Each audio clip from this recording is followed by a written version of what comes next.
There is something really charming, maybe even romantic, about mid-century sport watches. Something was going on from the 50s through the early 70s, really especially with sports watches for recreation. I don't know if it was the Cold War nuclear age mentality that the world could end at any moment, or maybe it was all the leaded gasoline that people were inhaling, but watches from that time still have a huge influence on modern watches and watch collectors. The rise of the dive watch, the popularity of the travel watch, and definitely the sports chronograph. I don't personally go in for all that rose-colored glasses, things used to be better anachronism. Having said that, I do seem to love mechanical watches, which are absolutely a technological throwback. And once again, we see the duality of man, this man specifically. Breitling Top Time Deus Ex Machina. Breitling Top Time Deus Ex Machina. Okay, let's break that down. Breitling, I know, you know Breitling. You wouldn't be watching this video otherwise, unless your significant other is forcing you to watch my videos again, which does happen, and to you I say, you deserve better. Breitling has been around for a while, 140 years. In the last few decades, it's changed ownership a couple times, but back in the 1960s, it was still owned and run by the Breitling family. So that's the Breitling part. Now, Top Time. Back then, back in the 60s, Willie Breitling was running the company, and Willie was tuned into the popular motorsports trend of the time, so Breitling started a new line of automotive chronographs. Breitling called the collection Top Time. The original Top Time watches are still very collectible and still very cool. So cool that modern Breitling decided to bring back the Top Time watches, or at least bring back the name. But Breitling did something I think is kind of fun and interesting. Breitling partnered with a bunch of brands to make a bunch of different Top Time watches, each with its own kind of style and theme. And that's where Deus Ex Machina comes in. Now, as someone with a fine arts degree, I know Deus Ex Machina. It means God from the machine. It's in a play or a movie when some intractable problem gets magically resolved, divinely resolved. The Machina part was referring to the stagecraft, usually a machine on the stage that,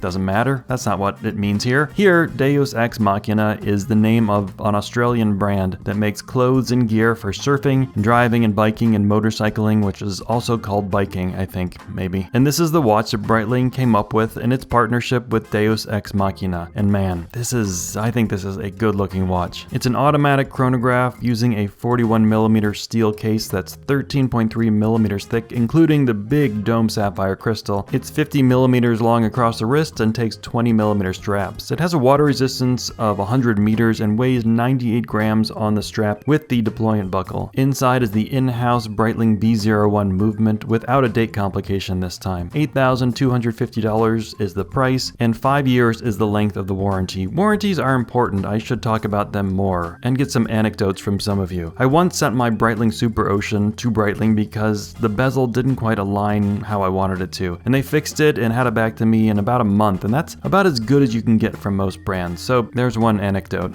I'm going to say that this is a large watch on my wrist, and normally you'd think that 41 millimeters isn't large. It's not large normally. Most 41 millimeter watches wear a little smaller than this one, and that's for two reasons. First, there's that 50 millimeter length across the wrist. The lugs are just a bit longer on this than on other 41 millimeter watches. Then there's the 13.3 millimeter thickness. That also plays a part in the size, but for an automatic chronograph, 13.3 millimeters isn't too bad. So geometrically, it's just slightly bigger than most 41 millimeter watches, but then there's the visual weight, which is a term I've tried to use with my doctor several times, but he ain't buying it. See, this watch barely has a bezel. It's nearly all dial, and there's a lot going on with this dial, especially with its reverse panda design. And all that just kind of makes it look a little bigger, bit bigger, more bigger. English is a terrible language. So what's going on under this big sapphire crystal? The first thing you might notice is that the registers, the subdials, aren't circles, they're rounded squares. This is something you'll see from vintage chronographs, especially from the late 60s and early 70s, like on these Heuer Monacos. Weirdly though, I haven't found any vintage Top Time watches that use this style of register. So while this is an older chronograph design style, it's not a Breitling chronograph design style.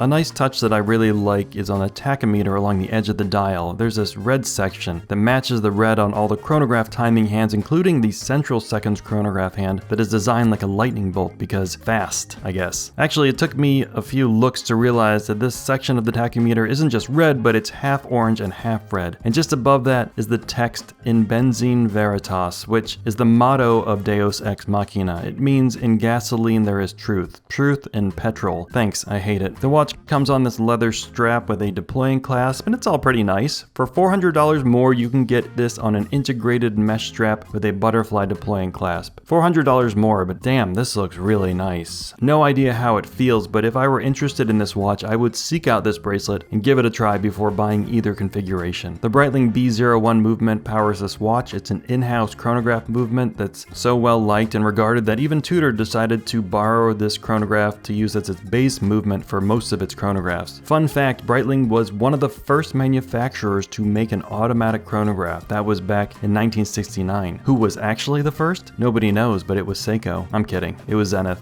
Or was it? 70 hours of power reserve and certified as a chronometer by COSC, so it'll be accurate to at least -4 to +6 seconds per day. I usually don't like printing on the rear window of watches, but the Deus logo isn't blocking anything that interesting. You can still see all the retro encabulators and flanged hex fulcrums and stuff. Now about that price, $8,250, that's a chunk of change. You can look up market and see one automatic chronograph from Rolex if you can get it. It'll set you back, the price is now $15,000 for a little less, and for a watch you can actually buy in a store like a person. A true classic sports chronograph, the Zenith Chronomaster Original, just under $10,000 on a strap. Or some other racing chronographs, there are the Omega Speedmaster 57s. Each of them are $9,100 on a strap. Cool pieces. And then there are those Tudor Black Bay chronographs which use the Breitling B01 movement as their base movement. $5,500 on a bracelet, less on a strap. 2 registers and a date rather than 3 registers and no date like the top time. But come on, you know, it can't be about the price or the value. It's gotta be about which watch makes you smile when you put it on. And yes, part of what makes you smile is knowing that you'll be able to afford food next month, but a bigger part is which looks best to you, and which means the most to you, and most importantly, which I tell you is best, which obviously I'm not gonna do. But I'll tell you this, I like this watch, and as for the rest, well, you're on your own.